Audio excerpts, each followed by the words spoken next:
Muito boa tarde, Brasil. No programa de hoje a gente vai falar um bocadinho de política, podendo navegar tanto na área nacional como na nossa parte local aqui, porque ela é uma deputada distrital aqui pela nossa cidade, pelo nosso Distrito Federal, que é quase igual ao seu estado aí. É uma região administrativa federal, mas tem sua vida própria e, evidentemente, sua representatividade política, pela qual nós lutamos uma vida inteira e, graças a Deus, aconteceu. Por pior que esteja hoje, ou pior que tenha sido ontem, ficar sem uma representatividade política seria 1000 vezes pior. O que a gente tem que fazer é melhorar e melhorar cada vez mais. Tivemos uma mudança radical na nossa Assembleia Legislativa, que equivale à sua estadual aí, e a gente espera, evidentemente, nós estamos aí com menos de 100 dias, que haja uma mudança real, que a gente tenha representatividade dentro da nossa Assembleia aqui. Tomara que aconteça a mesma coisa no seu estado aí. Bem, já disse que ela é deputada distrital, né? Mas ela é mãe, esposa, cientista política, onde eu vou poder navegar com ela e nos acontecimentos mais recentes da área federal. Ela é especialista em políticas públicas e em gestão governamental, servidora pública desde os 18 anos, com atuação Polícia Federal primeiro, na CAPES, depois no Conselho Nacional de Justiça, fundadora da startup Liga Delas, de empreendedorismo social.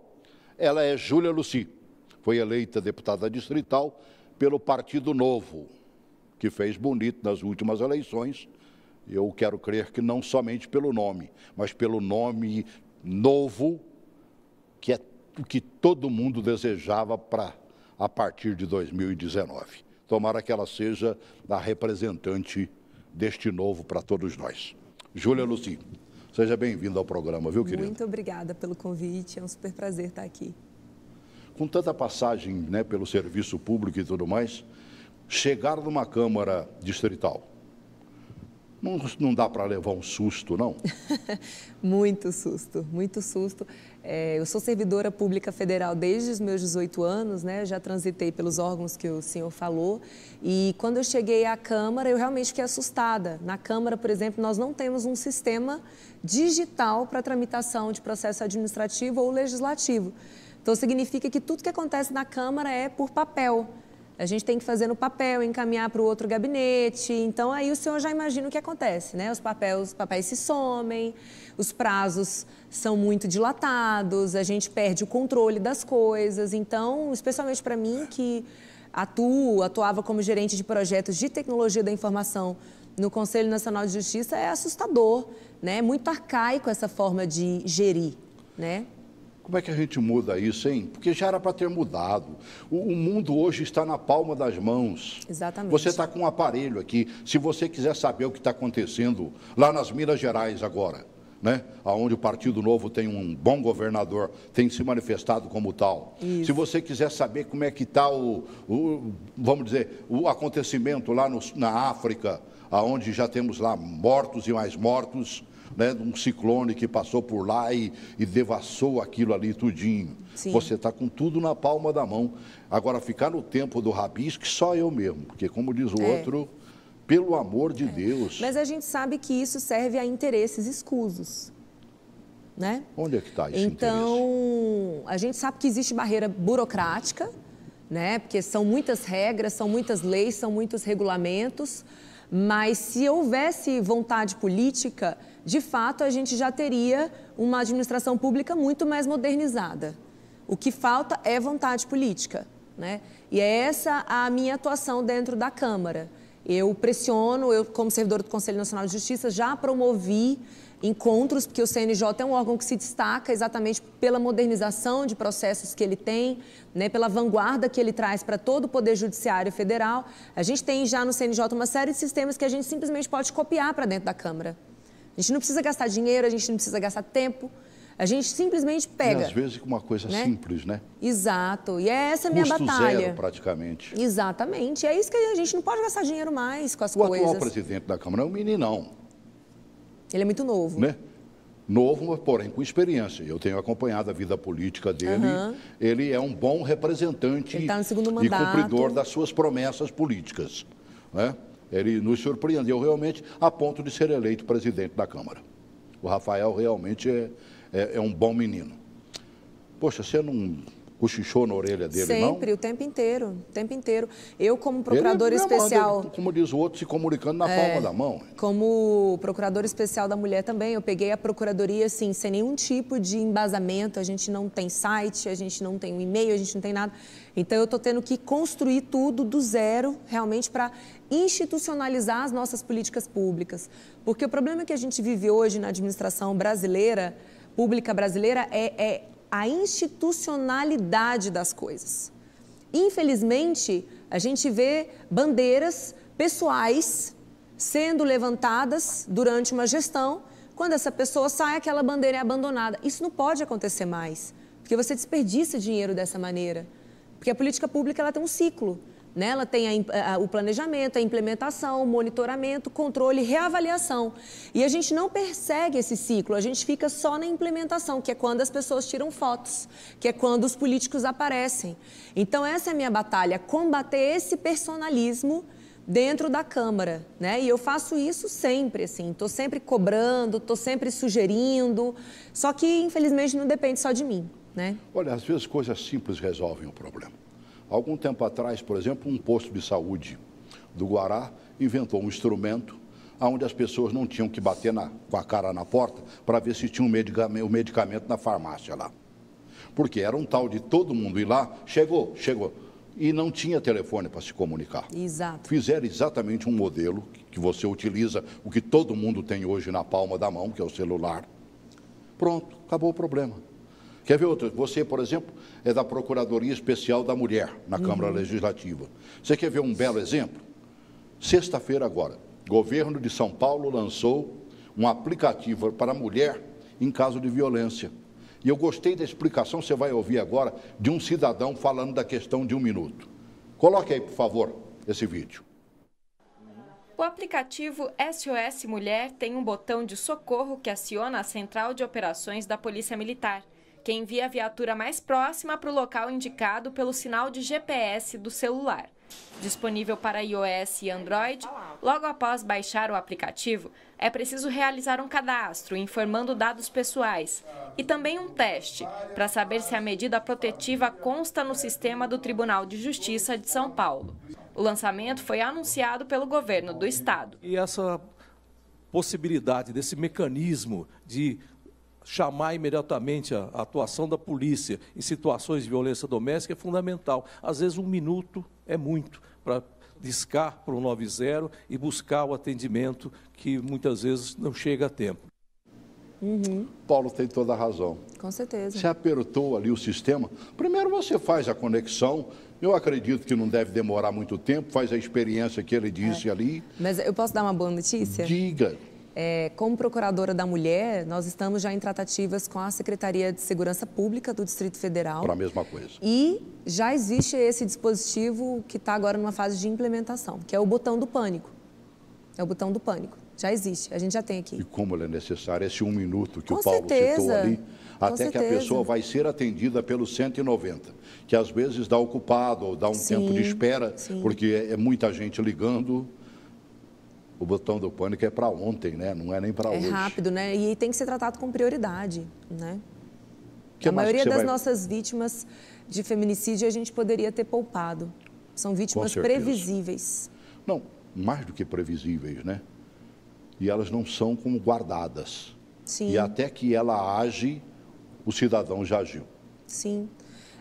Um dos problemas também é que o Poder Judiciário ele tende a não liberar a colocação de tornozeleira nos agressores. Porque... Mas o Ibanez não comprou um monte de tornozeleira agora? Sim, esse é o problema. Inclusive, a gente já paga por isso, a gente já tem um contrato em vigência, mas aí já é uma questão do Poder Judiciário. Nem sempre o juiz defere essa medida de colocar a tornozeleira. E também a Secretaria de Segurança Pública, nós da Procuradoria também da Mulher, estamos em tratativa para exatamente conscientizar os nossos magistrados de deferirem, porque é uma medida simples, né? Inclusive a gente já paga por isso, o contrato está vigente E ela precisa simplesmente ser implementada. A gente consegue salvar muitas vidas, né? O agressor da mulher, aquele que chega às vias de fato, né, de matar uma mulher, 80% dos casos são pessoas próximas, né? São seus companheiros, maridos, tios, primos. Então, é muito fácil descobrir quem é que praticou. Se é fácil descobrir quem praticou, é muito fácil prevenir esse crime. O que falta, na realidade, é uma ação coordenada dos poderes envolvidos. Parece que eles não gostam de coisas simples, menina. É. Eles querem gastar milhões em coisas que, às vezes, não funcionam. Exato. Há muito tempo atrás, deram uma opinião de que seria a coisa mais fácil do mundo. Naquele tempo só tinha o celular, eu falo e escuto. Certo?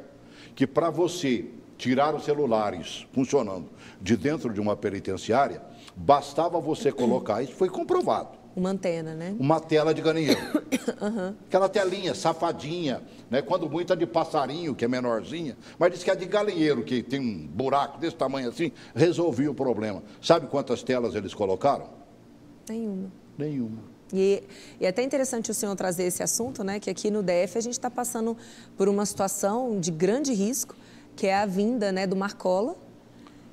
Primeiro que o DF não deveria ser sede de um presídio federal. É importante a gente falar... porque fizeram uma sede e permitiram que fizesse. Exato. Por que é importante a gente destacar isso? O Distrito Federal, a migração da capital da República do Rio de Janeiro para o Centro-Oeste foi exatamente para trazer mais segurança para a República. Nós concentramos os 3 poderes, né, federais, e nós temos uma série de organismos internacionais sediados aqui em Brasília, e esses organismos, que são as embaixadas, que são outras entidades internacionais, elas confiaram no Distrito Federal que a gente teria capacidade de garantir a segurança dos seus representantes. E hoje o nosso presídio federal está a 6 quilômetros de distância do Palácio do Planalto. Então, eu que inclusive já trabalhei com crime organizado na Polícia Federal, sei. Onde ele chega, ele se alastra. Então, hoje, neste momento, a República... Um presídio de segurança máxima? Com certeza. Porque é isso que o senhor está falando. O crime, ele corrompe. Ele compra. Por que não tem uma tela que é uma solução simples? Por quê? Porque serve a interesses. Então, neste momento, a República Brasileira corre risco, porque nós concentramos num espaço muito pequeno, que é a Praça dos Três Poderes, simplesmente toda a estrutura do poder da República Brasileira. Eu já fiz apelo ao governador Ibanez, ele se sensibilizou, tanto é que neste momento ele também está fazendo apelo junto ao governo federal para que essa decisão seja revertida e líderes de facções criminosas tão perigosas como no caso do PCC, que não venham aqui para o Distrito Federal, porque é a nossa república que corre risco. Mas não seria um caso de nós emprestarmos uma segurança máxima a um presídio de segurança máxima? Você veja, nós vimos uma ação agora, semana passada, se não me engano, né, pegando alguns líderes do PCC em Brasília, Isso. ou gente que comungava desta opinião. Isso. E botaram no xilindró. Uma ação policial. Não está faltando isso, não. Porque a partir do momento em que permitiram a construção de um presídio de segurança máxima, não vai deixá-lo como um elefante branco. Não, mas ele pode ser utilizado para uma outra finalidade. A gente pode utilizar para ter presos de menor periculosidade, inclusive sob a administração do governo do Distrito Federal. Agora, presos de líderes de crime organizado do nível do PCC e outros que a gente conhece, eles não deveriam estar aqui, eles deveriam estar em locais isolados, porque aí ficaria mais difícil a ação deles. O senhor mesmo acabou de falar, com pouquíssimo tempo aqui, eles já estão agindo no DF. Eles já estão agindo, eles são praticamente incontroláveis. E olha que a nossa Polícia Civil e nossa Polícia Militar são polícias exemplares. São forças policiais de destaque no país todo. Conseguiram manter a corrupção e esse crime organizado afastado da... Esse crime organizado não entrou nessas forças policiais aqui do Distrito Federal exatamente porque são muito sérias, são muito comprometidas. Mas, neste momento, a gente corre um grande risco. Eu ouvi um comentário seu falando em soluções artificiais para problemas estruturais. É isso que está acontecendo? Com certeza, o tempo inteiro. No Brasil, como o senhor fala, acabou de falar, muitas vezes a gente tem soluções simples que realmente resolveriam a situação como um todo, mas não. Prefere-se fazer coisas gigantescas e caríssimas e demoradas. Por quê? Dois motivos. Primeiro, política pública não é tratada com responsabilidade. O primeiro passo para elaborar uma política pública, que é uma ação do Estado, é se fazer um diagnóstico da situação, entender o que está acontecendo. Esse primeiro passo não é feito. Eu posso falar porque, como deputada, eu vejo esse processo, é sempre. As pessoas não sabem do que estão falando, mas elas querem propor um projeto de lei sobre aquele assunto, embora elas não conheçam a realidade. Gastam muito dinheiro pelo nada, né? Exatamente, né? Como se lei resolvesse o problema. Guardei, sabendo que você vinha aqui, né? Foi de ontem, de anteontem, foi domingo. GDF gasta 8,2 milhões em diárias e transportes. Sim. O valor se refere aos 3 primeiros meses da atual gestão e é o equivalente a um tempo, a 1/3 do destinado aos mesmos serviços em todo o ano passado. Novacap é o órgão que mais consumiu dinheiro. É verdade que hoje, né, na segunda-feira, trouxeram lá dizendo que não, o dinheiro da Novacap é do SOS Brasília, está sendo bem aplicado, tomara que seja. Aí compete a vocês atingirem aquele papel, né, que quase sempre todo distrital abandona, viu? Que é o da fiscalização. Vigilante. É, que eu sempre digo que é o mais importante, porque a nossa competência legislativa, que é a competência de fazer leis, ela é muito restrita. Tanto é que a Câmara ela é campeã em fazer projeto de lei inconstitucional. E muitos colegas meus sabem que estão propondo projetos que são inconstitucionais, mas eles propõem, eles discutem e eles querem aparecer como tendo aprovado vários e vários projetos, mas lá na frente o projeto vai ser derrubado. Porque, infelizmente, ainda a qualidade de um mandato é avaliada pelo número de leis que o parlamentar aprova.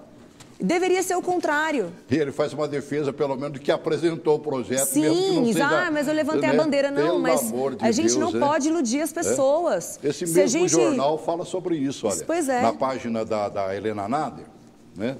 Ela fala assim, enxurrada de projetos na Câmara Legislativa. Você deve ter lido sobre isso, né? Os recém-impostados deputados distritais apresentaram uma enxurrada de projetos de lei nas primeiras semanas de mandato, né? Vou diminuir aqui. São 250 propostas. São 24 parlamentares. Quer dizer, no mínimo 10 por cabeça. Eu não apresentei nem 3. Eu não apresentei 3, inclusive quero deixar um recado. Acompanhem o meu mandato e vocês vão ver que a atuação de um parlamentar ela tem que ser em cima da fiscalização e não da produção de leis. Porque muitas dessas leis aí, sabe para que foram criadas? Para instituir o dia da fala profissão exatamente X. Aqui, né? Mostram que isso aí vai gerar a possibilidade de investir no dia do vento. Exato. O vento vai passar e eu quero dinheiro para mostrar que o vento está passando. Aqui no DF nós temos, por exemplo, o dia do vampiro, né? Nós temos o dia da corrida de casais do Núcleo Bandeirante. Então, a gente pergunta, para que isso? E no meu gabinete a gente já levantou, o custo de cada lei produzida é R$1,5 milhão de reais. R$1,5 milhão de reais. Por cada umzinho? Por cada lei que é produzida. Então, a gente deveria utilizar o nosso tempo como parlamentares e nossas equipes que são caras. Eu uso metade da verba de gabinete, mas os meus colegas não. Eles usam toda a verba de gabinete. Com exceção de um deputado também. O deputado Leandro Graça também corta 50%. É muito alto, é R$160 mil. Eu fiz questão até, você gravou um vídeo sobre isso, né? Pega esse vídeo número 3 aí, coloca para mim. É a própria Lucy falando, tá bom? Coloquei. A Câmara Legislativa do Distrito Federal aprovou redução de 40% na verba indenizatória para cada um dos 24 deputados. De R$25 mil, agora a indenização vai ser de R$15 mil. Será que é muita coisa? Vou jogar alguns números para vocês. A verba de gabinete de cada deputado distrital é de R$230 mil por mês. A Câmara dos Deputados, por sua vez, tem uma verba de gabinete no valor de R$102 mil. Em relação à publicidade, a Câmara Legislativa do Distrito Federal gasta, em média, 27 milhões por ano. Esse ano, a previsão é de gastar 30 milhões. Quanto gasta a Câmara dos Deputados, que tem representação federal? Nada. Então, eu vou deixar que vocês tirem as conclusões de vocês a respeito do custo que o cidadão brasiliense arca para manter a Câmara Legislativa. Exatamente isso. Que coisa de maluco, né? Isso. A diferença do que gasta um deputado distrital para um deputado federal. Exato. Não tem justificativa. Não tem justificativa. Né? Essa verba de 230 mil é contemplando a verba de gabinete mais a verba de liderança.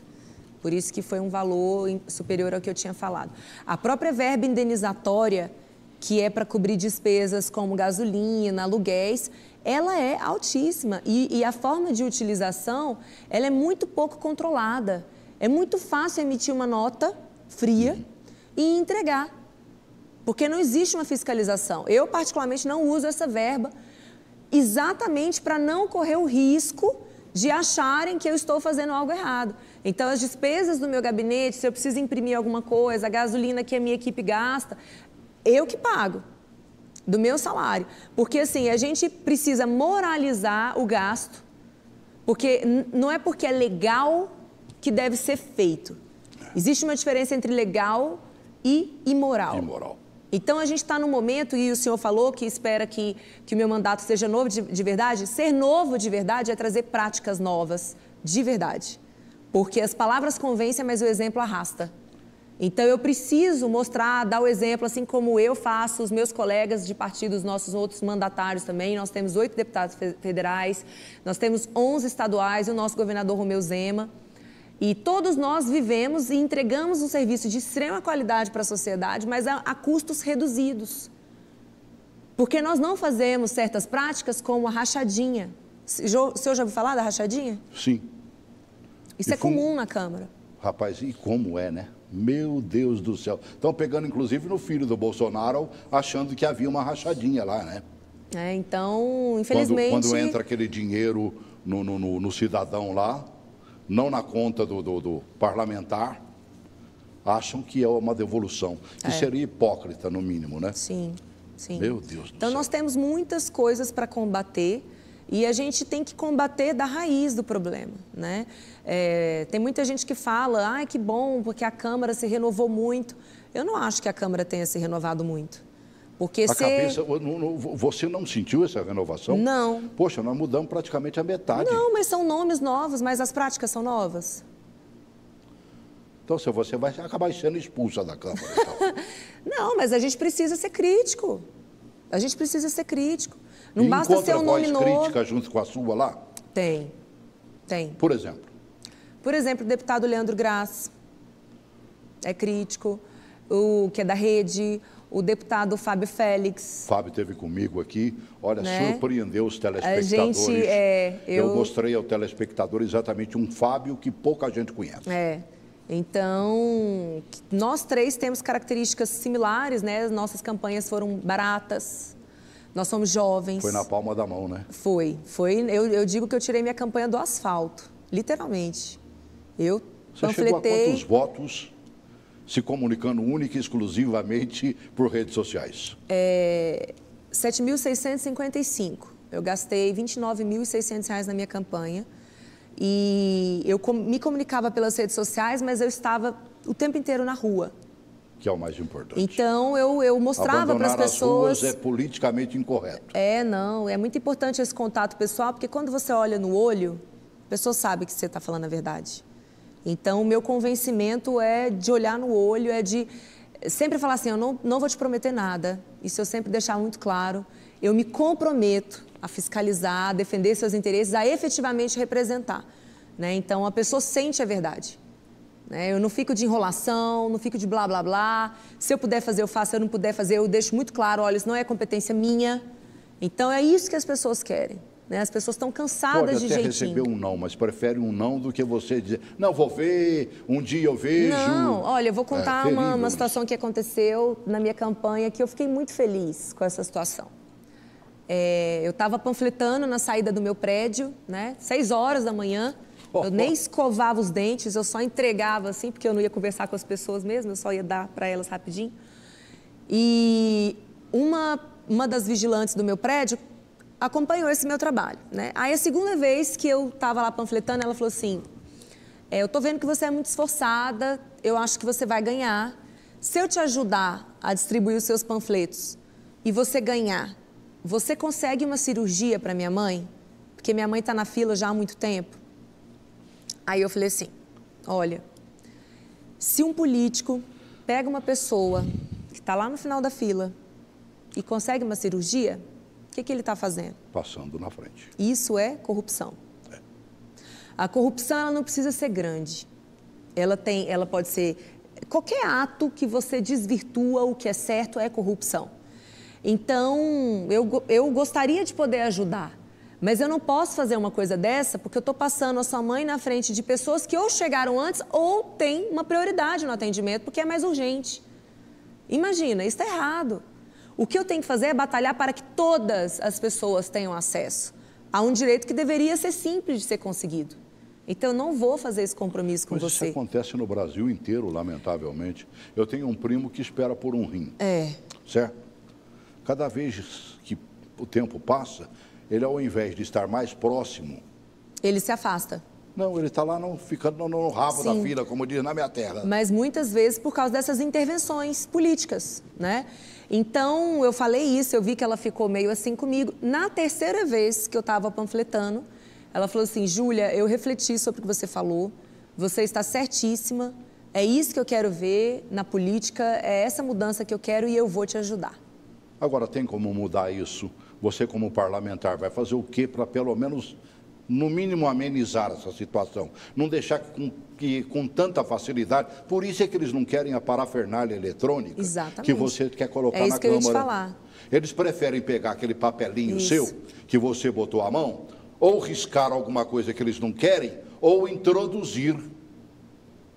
Faz né, o Vzinho assim, ó, e coloca lá o que eles querem que um jabuti na sua Exatamente, exatamente, porque a partir do momento que você tem sistema, né, você cruza as informações e você detecta o que está acontecendo.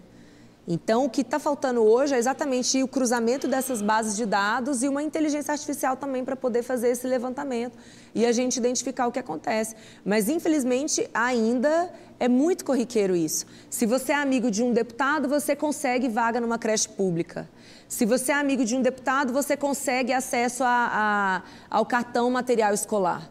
Infelizmente. Infelizmente.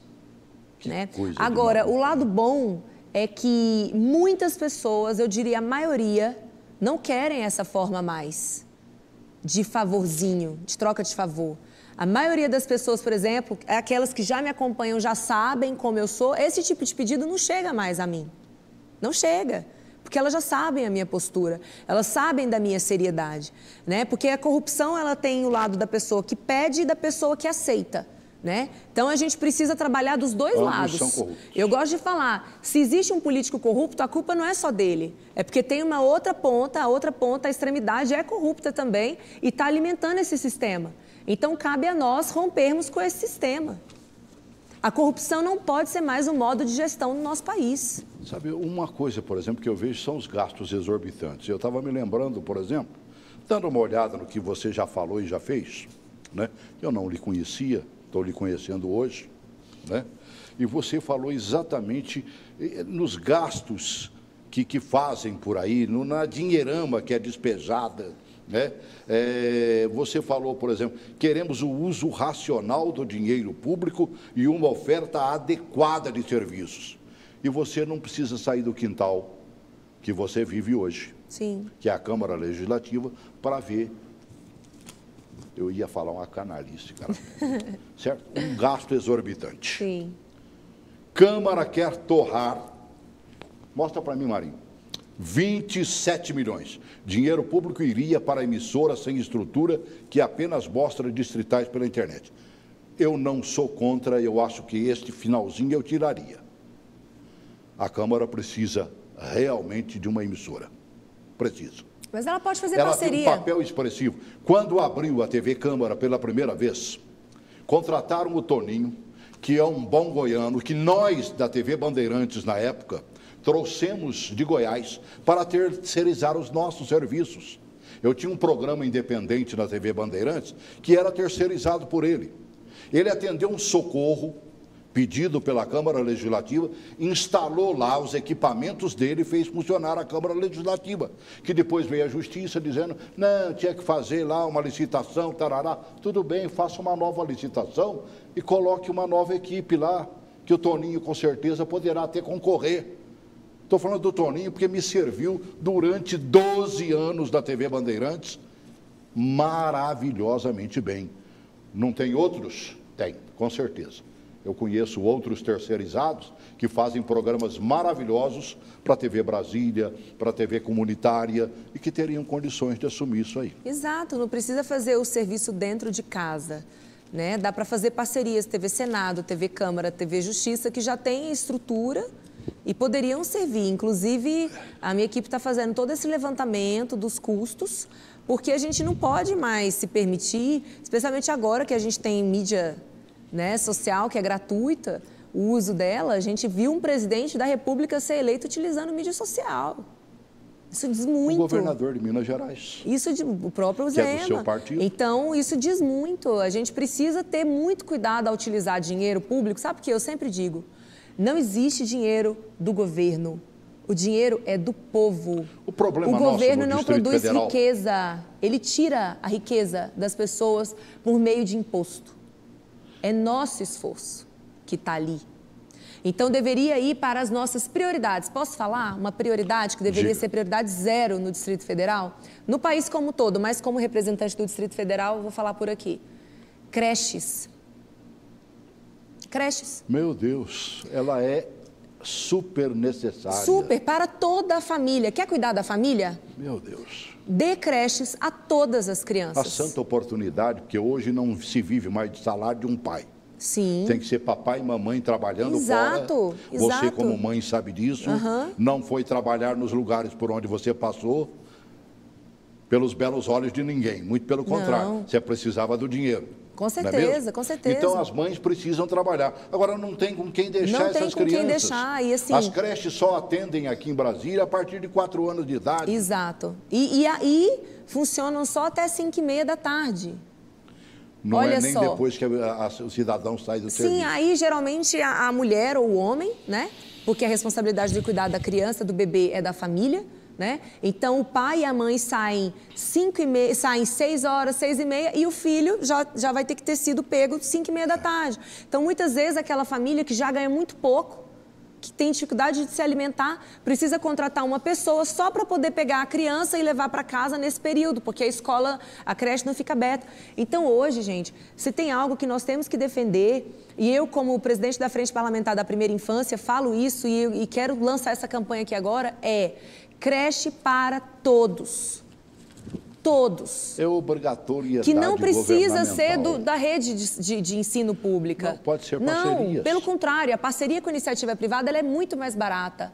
O custo de uma criança numa creche privada, uma creche integral, em que a criança faz 4 refeições, ela gira em torno de R$800, R$900.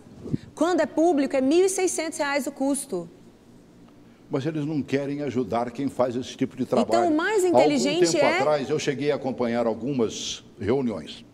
Estavam lá representantes da Igreja Católica, da Igreja Evangélica, de centros espíritas, né?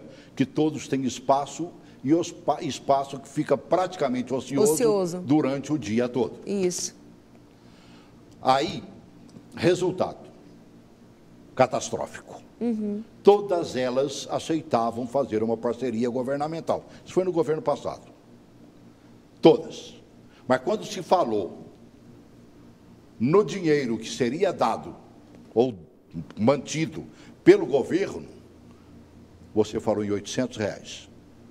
Não chegava a 200. Aí você teria que ficar de pires na mão para poder fazer sobreviver. E traz uma situação de insegurança, criançada, né? Não dá. Não dá para a criança estar ali e depois no próximo mês, olha, não tem mais vaga. Não tem. Tem que ser um programa muito sério, sabe? Porque a cada $1 que a gente gasta na educação infantil, a gente investe, a gente ganha $7. Com certeza. Quando essa pessoa entra no mercado de trabalho, por exemplo. Né? Uma criança que tem acesso a uma educação boa na primeira infância, ela se alimenta bem, ela se desenvolve intelectualmente, socialmente. Então, a sociedade ganha como um todo. né? Então, a gente precisa entender que o dinheiro público, ele não é infinito e ele não nasce em árvore. Então, a gente tem que ter prioridade. E, neste momento, prioridade tem que ser ter todas as nossas crianças com acesso à creche. Já pensou, 27 milhões daria para fazer no mínimo umas 4, 5 creches. E dessas bonitinhas que estão aí... Não, né? daria para fazer umas 13. É. Porque uma creche é em torno de 2 milhões para construir o prédio. E eu já né? tive a oportunidade de entrar dentro de uma delas, que elas são padrão, muitíssimo bem feitas, práticas, né? Para o bom desenvolvimento daqueles que trabalham lá dentro. Com certeza. E a boa ação em benefício das crianças. Exatamente. Caramba. Então, a gente precisa focar nisso. Primeira infância e infraestrutura. Aqui no DF, a gente ainda tem problema de esgoto, né? Muitos locais ainda, o esgoto correndo a céu aberto. Então, nós temos que focar, gente, na base. Vamos abandonar essa ideia de atacar os sintomas, o doente. A gente tem que atacar a raiz do problema. Senão, ele vai continuar doente. Exatamente. Tudo. Senão, ele continua doente. Foi. No Brasil, infelizmente, a gente está vivendo a era das cotas. Nós temos problemas estruturais e as pessoas só querem cota. Meu Deus, não adianta. Vou dar um exemplo. A cota para a escola pública nas universidades públicas. Sabe o que acontece hoje? Muitos pais tiram os seus filhos do ensino privado, jogam no público, porque vai facilitar passar no vestibular, tem a cota, mas pagam um cursinho privado para o aluno. Sempre quando tiver cota, a gente vai desvirtuar. A gente está correndo o risco de desvirtuar. Agora, o que é interessante? É investir para que a escola pública seja competitiva. Para que os alunos que estejam ali... muitas delas que se mostram competitivas, Sim. De grandes exemplos, basta copiá-los. Sim, exatamente. Ou adaptar as outras. Colocar investimento, mudar a forma de gestão. Por isso, eu sou super favorável a essa gestão compartilhada com a Secretaria de Segurança Pública, de algumas escolas, sim, terem policiais dentro da escola para ajudarem na disciplina. Você não é contra. De jeito nenhum. É a primeira que fica um pouquinho mais do lado à esquerda que eu estou ouvindo falar isso aí. Eu não sou nem esquerda nem direita, né? Sim. Nós do Partido Novo, nós somos livres desse estereótipo. Nós somos responsáveis com o cidadão. Então, temos bandeiras sociais, de responsabilidade fiscal, a gente não tem essa preocupação com bandeira ideológica, muito pelo contrário. Esse, inclusive, foi meu primeiro discurso. Mas eu sou super favorável, sim, à gestão compartilhada, porque nós precisamos testar novos modelos de gestão. O que está aí hoje não está dando certo. Para o atual governo e para os demais governos, sim, quem fala no social é da esquerda. Não, mas isso é um grande erro e é o que eu falo sempre. Eu também acho. Convencionou-se, né? Se você pensa no social, você é esquerda. Não, muito pelo contrário. Eu me defino como liberal. A gente defende que o Estado tenha que intervir o mínimo possível na economia, tem que deixar de atrapalhar e tem que atuar onde ele tem que atuar. Então, por que o Estado não atua onde ele realmente tem que atuar, como, por exemplo, na educação infantil? Porque ele está se preocupando em regular tudo. Ele não tem foco. O Estado quer se intrometer em todos os aspectos da vida das pessoas e ele não cuida do que ele deveria cuidar. Porque não tem como você fazer tudo ao mesmo tempo. Tem que ter prioridade, gestão, estratégia, né? Então, nós que somos liberais, por exemplo, sabemos que essa defesa de tirar o mínimo de imposto possível da mão das pessoas é exatamente para deixar mais dinheiro para as pessoas consumirem, para as famílias pobres serem mais livres. Nós temos problemas comuns, sabe? Às vezes, por exemplo, eu mostrei aquele vídeo, né? São Paulo, na palma da mão, hoje a mulher chama o seu socorro urgentíssimo. Né? Citei o posto de saúde do Guará, onde você faz uma comunicação. Opa, chegou tal medicamento? Não. Opa, chegou. Estou indo para aí. Uhum. Então, é maravilhoso isso, né? Nós temos, por exemplo, passamos uma tiguaça, coisa de 1 ano, 2 atrás, com falta d'água. Nossa, gravíssimo. Nós temos exemplos no Brasil. O estado de Minas Gerais, onde o Novo hoje governa, deu um belíssimo exemplo. O estado de São Paulo fez a mesma coisa. O agricultor, por exemplo, que faz preservação das nascentes, tem uma determinada, não é regalia, ele tem uma ajuda de custo para aquilo ali. Facilita a vida do cidadão também, que não é fácil sobreviver. De jeito o pequeno agricultor no Brasil. Agora, nesta semana passada, até que, enfim, o governo do Distrito Federal e o governo de Goiás né, buscaram exatamente uma ação conjunta para a preservação e melhoria das nascentes. Vamos ver esse vídeo? Vamos. Eu acho importantíssimo isso, tardiamente, mas antes tarde do que nunca. Coloque, por favor. As águas da bacia do Rio Descoberto formam o reservatório de mesmo nome que abastece mais de 60% da população do Distrito Federal e entorno. A implantação do programa Produtor de Água na região quer garantir a preservação do manancial que sofre com a ocupação desordenada. Com o programa, produtores rurais da região vão ser pagos por ações de conservação da água e do solo que implementarem em suas propriedades, como o plantio de matas ciliares, o cercamento de nascentes e outras iniciativas para o aumento da qualidade e da quantidade da água que chega ao reservatório. A iniciativa já foi implantada em outras 76 regiões pelo país. Deu certo, por exemplo, na bacia do Ribeirão Pipiripau, no Distrito Federal. Lá, houve redução dos conflitos pelo uso do manancial e o programa ajudou a evitar o desabastecimento durante a crise hídrica. Se nós fizermos um esforço junto aos produtores na região a montante do lago e melhorarmos a infiltração de água, boa parte dessa água que está passando hoje aqui, num próximo regime de chuva, ela não vai passar, ela vai se infiltrar lá, vai melhorar o abastecimento do lençol freático, vai criar uma poupança e se eu mantiver essa poupança num nível adequado, vai ter anos de chuva ruim ou de pouca chuva e eu vou conseguir o meu abastecimento normal porque eu tenho essa poupança no solo. A proteção das nascentes é uma das metas que o Brasil precisa cumprir entre os Objetivos de Desenvolvimento Sustentável da ONU relacionados à gestão da água e ao saneamento. Segundo dados da Agência Nacional de Águas, mais de 13% dos brasileiros não têm água todos os dias. Já a parcela que tem serviços de esgoto cresceu de 56% em 2011 para 63% em 2016. Muito baixo. Cresceu, mas não atingiu. É A muito pobreza baixo. Continua no meio É da absurdo. lambança. E sem esgoto a gente não tem como ter uma população saudável. São E doenças... a água é fácil de levar, Sim, né? Meu então... Deus. Quando tem, evidentemente. Sabe quanto custaria isso para o governo, a preservação dessas nascentes? Zero à esquerda. Porque... O agricultor cria um amor tão profundo depois que ele vê a natureza, sabe, brotando água à vontade de minas que supostamente já existiram e que foram afetadas no passado. Isso. Brasília é assentado em cima de Minas.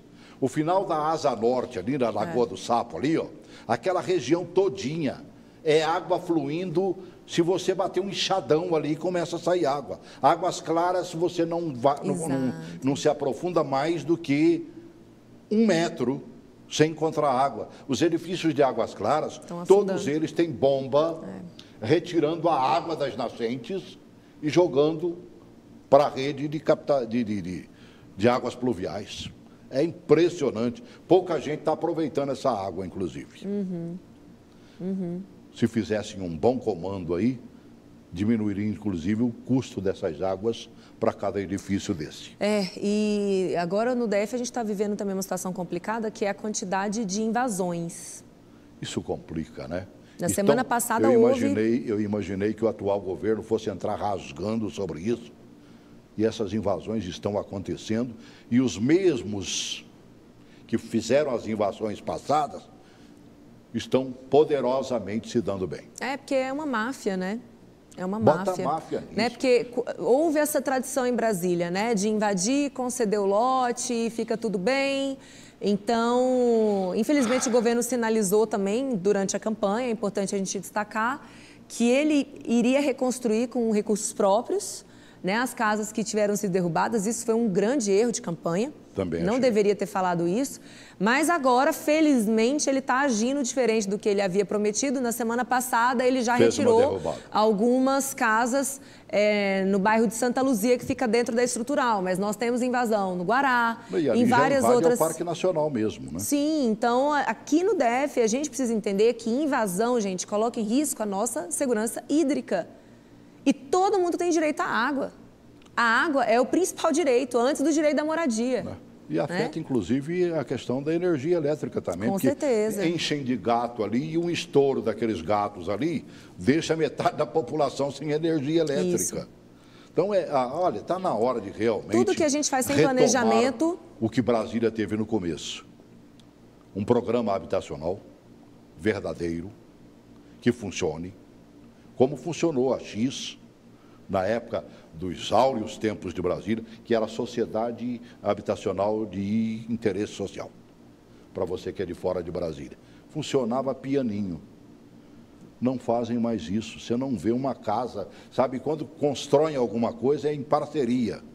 E aí os custos são bravíssimos. E a população nem sempre tem acesso ao financiamento que é feito através ou de bancos particulares ou bancos governamentais. Está na hora de você botar o dedão nessa...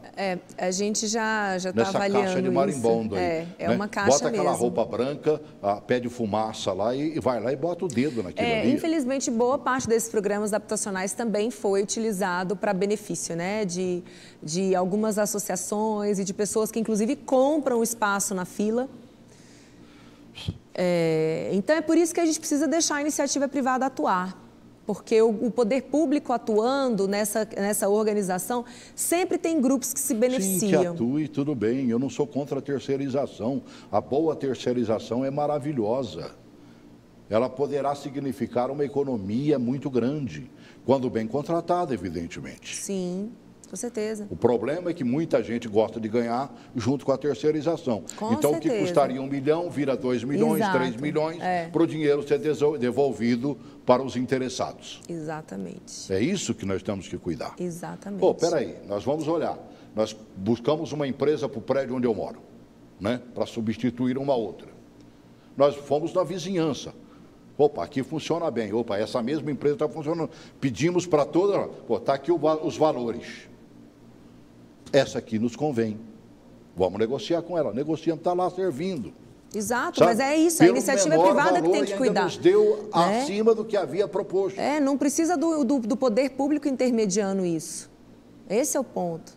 Está faltando isso no governo, sabe? O bom interesse social, o bom interesse... Opa, eu realmente, além dos abraços que dei na campanha e me aproximei do povo, comendo no prato do povo, eu hoje continuo com o povo. Sim. É só o que nós queremos, mais nada. Não mude, um tio aí nessa história. Isso mesmo. Permaneça como disse que permaneceria. Tira os errinhos do lado, como aquela proposta de edificar as casas derrubadas, que aquilo ali é natural, né? Reconhecer algumas coisas que... Falar, não, eu decidi que eu não vou fazer, isso é natural, faz parte. Não. E é, inclusive, uma atitude louvável, né? Porque quando a pessoa erra, ela tem que admitir o erro, não persistir no erro. Uma coisa que me chamou a atenção, eu deixei mais para o final, senão a gente ia rodopiar muito em cima disso. Você tem sido uma pessoa bastante ligada ao Regufe.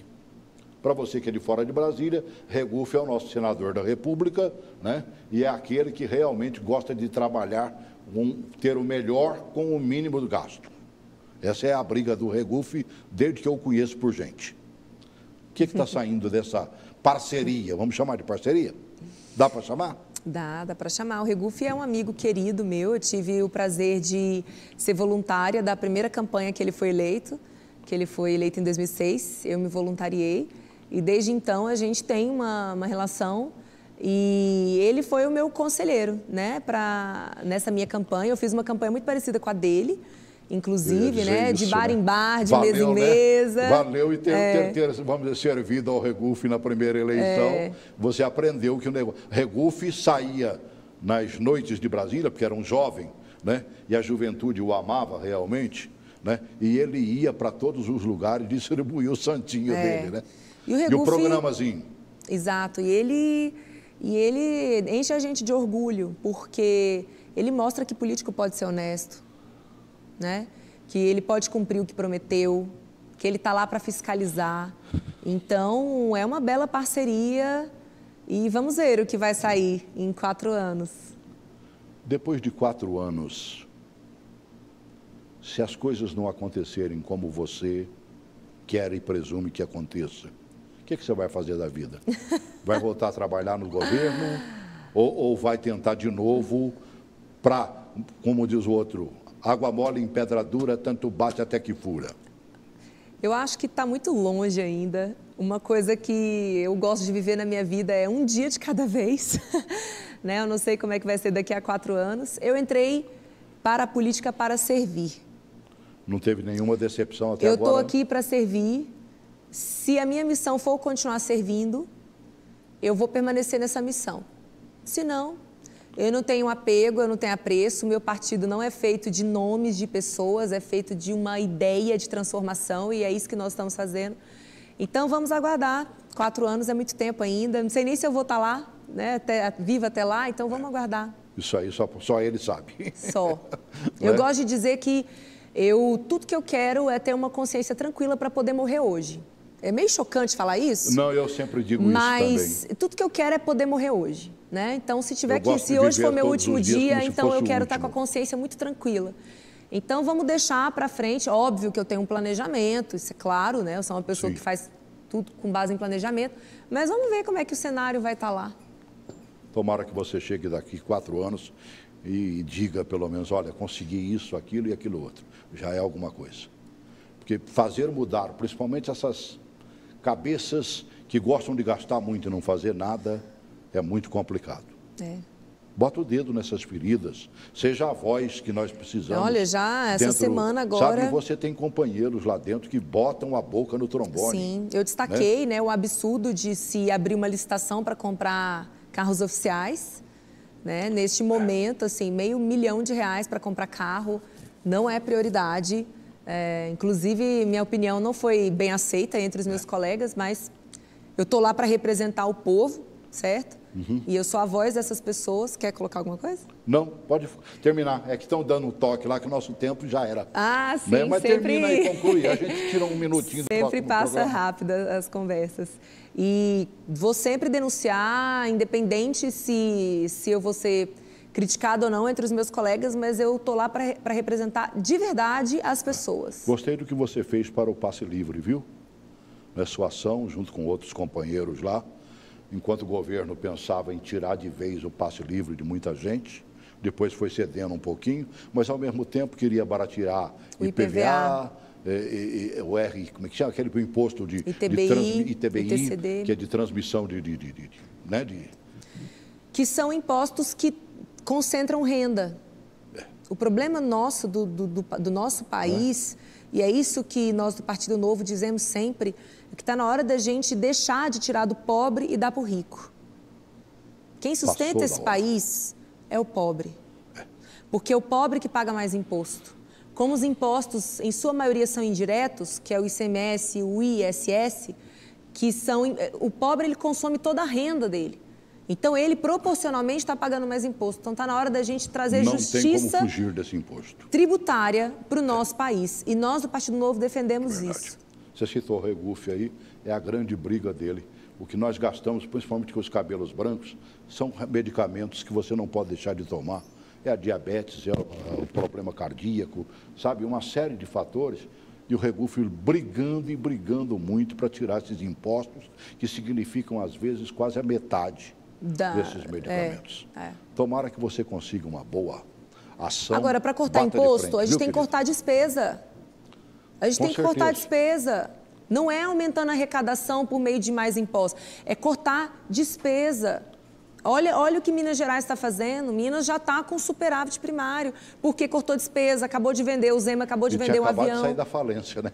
Não, pegou Minas absolutamente quebrada, o salário dos servidores atrasados, 13º, ele já regularizou tudo e ele já colocou o Estado em superávit primário, em 3 meses. Agora ele cortou.